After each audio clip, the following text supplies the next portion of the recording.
Hello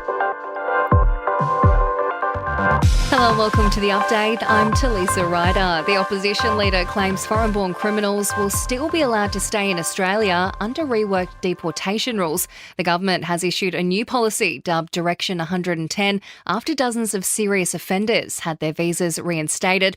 But Peter Dutton says it won't make much difference. We shouldn't be afraid to say that we want the best people to come here, and if you commit a crime as a non-citizen against an Australian citizen, if you were born in another country, you should expect to be deported. We wouldn't issue the visa in the first place if we knew that you were a person who had committed sexual assault or robbery or drug trafficking. Unions are leading the push to abolish junior worker rates in awards and agreements as cost of living rises. ACTU delegates have been meeting in Adelaide today to endorse a policy to raise wages for teenagers. Assistant Secretary Joseph Mitchell says the rates are harming young Australians. There are no youth grocery bills, there are no youth rents, there are no youth electricity bills, but there are youth wages. And it's clear that these wages just hurt young people and they don't need to exist and they should end.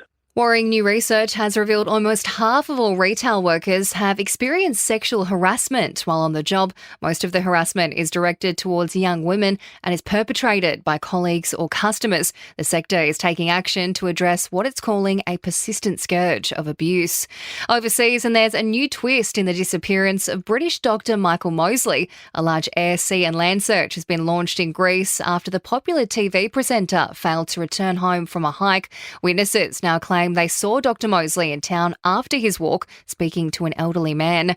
And New South Wales artist Laura Jones has become just the 12th woman to win the prestigious Archibald Prize for her portrait of Aussie author Tim Winton. She says she was inspired by Winton's efforts to save the Ningaloo and Great Barrier Reefs. Sport and entertainment are next.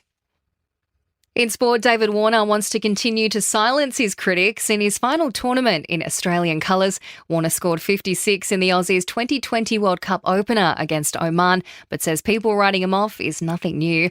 And Novak Djokovic has undergone surgery on his knee after picking up a meniscus injury at the French Open. The women's final is now locked in with world number one Iga Swiatek to play Italian Jasmine Paolini. In entertainment news, Rihanna may have cheekily put rumours of new music to bed. The singer and beauty mogul stepping out in New York wearing a graphic tee with the words "I'm retired" written on the front. Famously private Aussie singer Tones and I has offered a rare glimpse into her personal life with a loved-up tribute to her husband. She's hit Instagram with a series of photos in honour of Jimmy Bedford's birthday.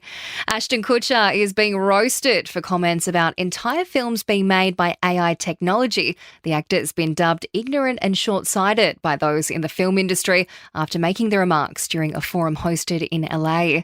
And that's the latest from the Nova Podcast News team. We'll have another episode of The Update for you tomorrow.